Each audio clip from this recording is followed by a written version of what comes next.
بسم اللہ الرحمن الرحیم۔ السلام علیکم، آپ دیکھ رہے ہیں کاظم گلاٹو یوٹیوب چینل۔ بلوچستان کی تاریخ پر بنائی گئی ہماری سیریز کی پہلی قسط میں ہم نے مہر گڑھ تہذیب کے حیرت انگیز سفر کو دیکھا جو دنیا کی سب سے قدیم زرعی تہذیبوں میں سے ایک ہے۔ آج کے اس دوسری قسط میں ہم آگے بڑھیں گے اور دیکھیں گے کہ کس طرح ایرانی سلطنت نے بلوچستان پر قبضہ کیا اور پھر سکندر اعظم کی فوج اس سرزمین سے گزری۔ یہ دور بلوچستان کی تاریخ کا نہایت اہم اور دلچسپ باب ہے۔ ہخامنشی سلطنت کا دور 6 صدی قبل مسیح میں ایران کے مشہور ہخامنشی سلطنت اپنے عروج پر تھی۔ دار اول کے دور میں بلوچستان بھی اس وسیع سلطنت کا حصہ بنا۔ اس وقت اسے گیندروزیا کہا جاتا تھا۔ بلوچستان کی جغرافی پوزیشن نہایت اہم تھی۔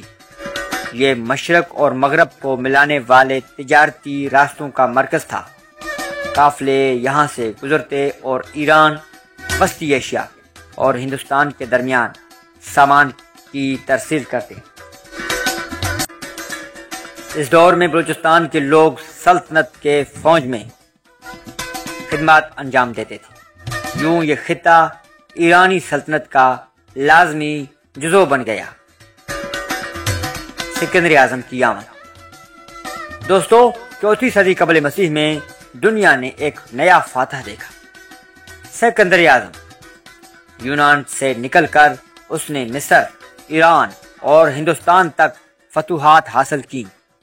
326 قبل مسیح میں جب سکندر اعظم ہندوستان سے واپس جا رہا تھا تو اس نے بلوچستان کے مکران کا راستہ اختیار کیا، لیکن یہ فیصلہ اس کے لشکر کے لیے نہایت خطرناک ثابت ہوا۔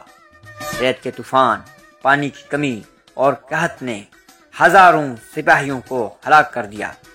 یونانی مورخ لکھتے ہیں کہ مکران کا ریگستان سکندر کے لشکر کے لیے جہنم بن گیا تھا۔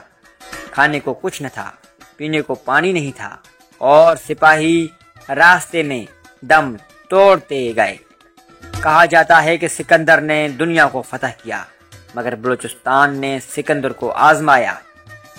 یہ واقعہ سکندر کی مہمات کا سب سے مشکل اور یادگار واقعات میں سے ایک ہے۔ تجارتی اور تہذیبی راستہ۔ دوستو، یہ یاد رکھنا ضروری ہے کہ بلوچستان صرف جنگوں کی سرزمین نہیں تھا، یہ ایک ایسا خطہ تھا جو قدیم دنیا کی تجارتی اور تہذیبی راستوں کو جوڑتا تھا۔ نمک، اناج، قیمتی پتھر اور کپڑے جیسے سامان کے قافلے یہاں سے گزرتے۔ یہی وجہ ہے کہ بلوچستان قدیم دنیا میں ہمیشہ ایک اہم گزرگاہ مانا جاتا رہا۔ یوں یہ خطہ تہذیبوں کو میلاپ کا ایک مرکز تھا۔ ناظرین، آج کی قسط میں ہم نے دیکھا کہ بلوچستان کس طرح ایرانی سلطنت کا حصہ رہا اور پھر سکندر اعظم کے لشکر کے لیے ایک مشکل سرزمین ثابت ہوا۔ یہ دور ہمیں بتاتا ہے کہ بلوچستان ہمیشہ سے طاقتور سلطنتوں کی توجہ کا مرکز بنا۔ لیکن کہانی یہاں ختم نہیں ہوتی۔ اگلی قسط میں ہم دیکھیں گے کہ 7ویں صدی میں اسلام کی روشنی بلوچستان تک کیسے پہنچی اور کس طرح بلوچ قبائل نے اپنی شناخت اور طاقت کو منظم کیا۔ اگر آپ کو یہ ویڈیو پسند آئی تو کاظم گلاٹو چینل کو سبسکرائب کریں، ویڈیو کو لائک کریں اور اپنے دوستوں کے ساتھ شیئر کریں اور اپنا رائے کامنٹ میں ضرور دیں۔